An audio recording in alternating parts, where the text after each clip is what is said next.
Hello everyone. Today I'm going to give you a very short presentation, a refresher on some of our classroom policies and procedures in American Lit now that we're done with the first quarter. These are just some kind of things that I've been noticing and some things that I want us to be working on.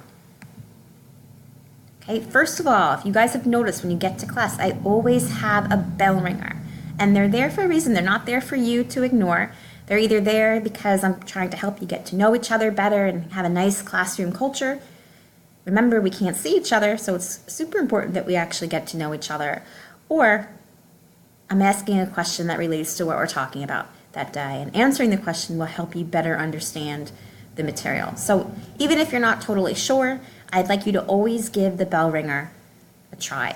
That's one thing I'm noticing. A lot of students are just ignoring it completely. Participation. Participation in English class is so important. I don't want to talk at you guys the entire period. I want to hear what you have to say, and I also need to know that you're there and that you're paying attention. Non-participation is not an option.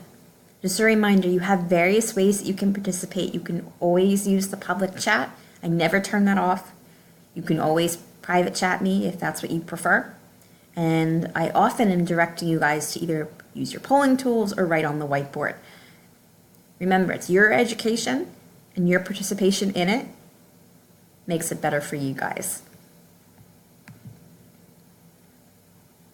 Okay, one pet peeve that I have is sometimes students will tell me, and I do appreciate your honesty, but if I'm teaching a lesson, you should not be working on something else. Even if it's an English test from last week. If I'm teaching a lesson, that is a lesson that you should be paying attention to. And you definitely shouldn't be working on your math test or your science thing from last week. If it's test day and I'm giving you guys time to work on it, and if you aren't taking the test but you just need some more time to study, just let me know what's going on and I'll be flexible. If you say that you need time to study, that's fine, but don't just fade away. Communication. So I'm going to start this off with, I totally understand that when you're in class and sometimes you're trying to get your ideas out fast, that you might take some shortcuts in the chat box or something, and that is totally fine.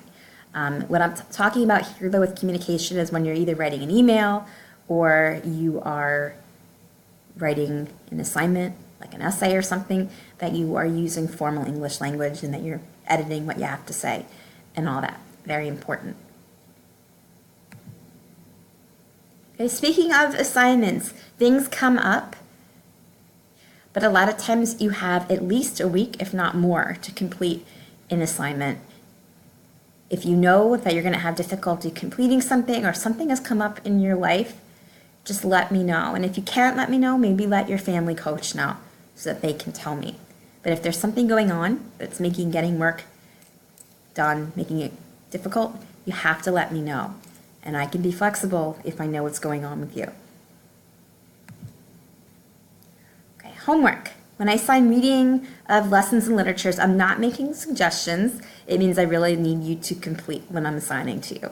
When I give a test, I often take questions directly from the lesson that are in the course. The course is there for a reason. So make sure that not only are you paying attention in live classes, but if I give you homework in the course itself, that you are completing it to the best of your ability.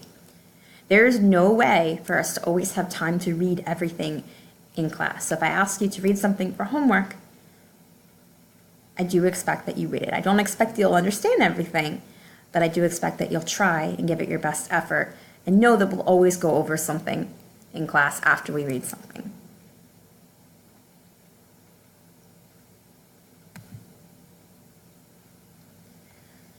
Remember, assignments, quizzes, and tests are not optional. If you don't complete them in the time that's been allotted to you, you'll receive a 0. Remember, assignments that are submitted late will be docked points. We have a pretty strict grading policy, but I think it's fair. There's a 1-week lockout period for play posit assignments, exit tickets, and checkpoint quizzes.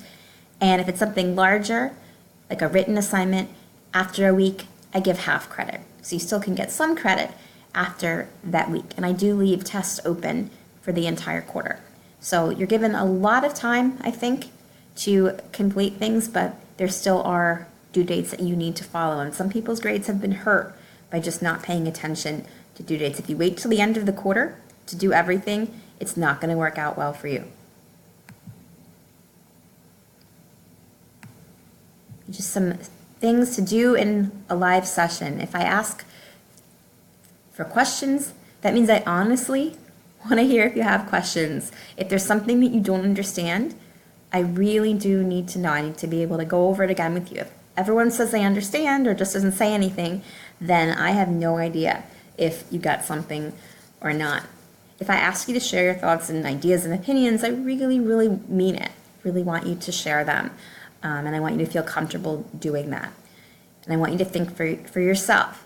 So I'm not trying to teach you what to think about everything, more like how to think. But if you're not responding in any way, I can't really do my job. Okay? And I almost always do an exit ticket, and I do expect that you'll stay in the room until I say goodbye, have a nice day, whatever.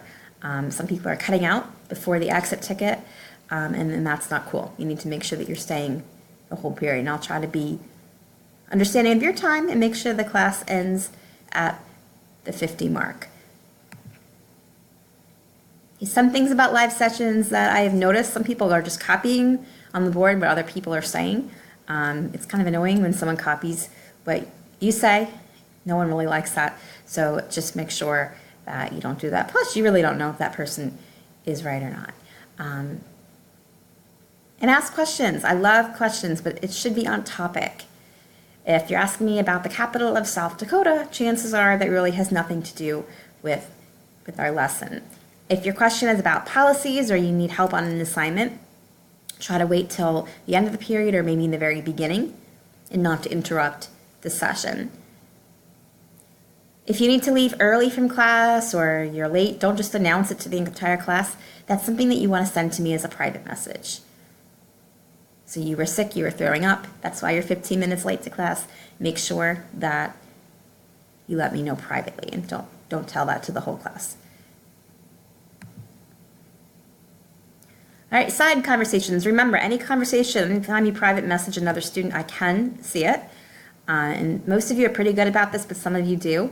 I like if you offer input or you help classmates, but if you're asking them what they're doing, this weekend, or you're talking to someone like that about something completely unrelated to class, try to save that for the start or the end of a session. Because it does show me that you're probably not really paying attention.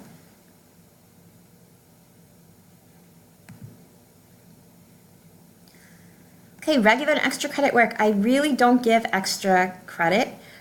The assignments that I give are really what your grades are made up with. And I try to give you plenty of time to complete things so that it's fair. If you're having trouble with something, don't procrastinate. Don't wait. Don't submit something that says, I don't understand, ask me. If you wait weeks and weeks, till way after something is due, there's not really much I can do for you at that point. So make sure that you're proactive and that you ask me for help before a problem arises. Okay. Lastly, just give me a break. A lot of times I am getting a lot of work at a time. And when you submit an assignment, I have to read it and assign you a score. And this doesn't happen automatically. So it's really unfair to expect a grade on the same day that you submit work. If you don't see a grade within a week, then I think it's fair to send me an email, especially just to make sure that I got it.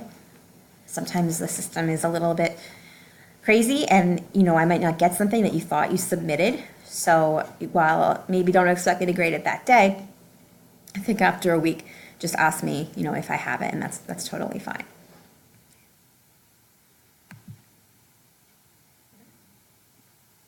Okay, make sure that you are studying and that you're reading and reviewing, and most of all, you're asking questions, because if you don't understand something and you don't ask me, I have no idea.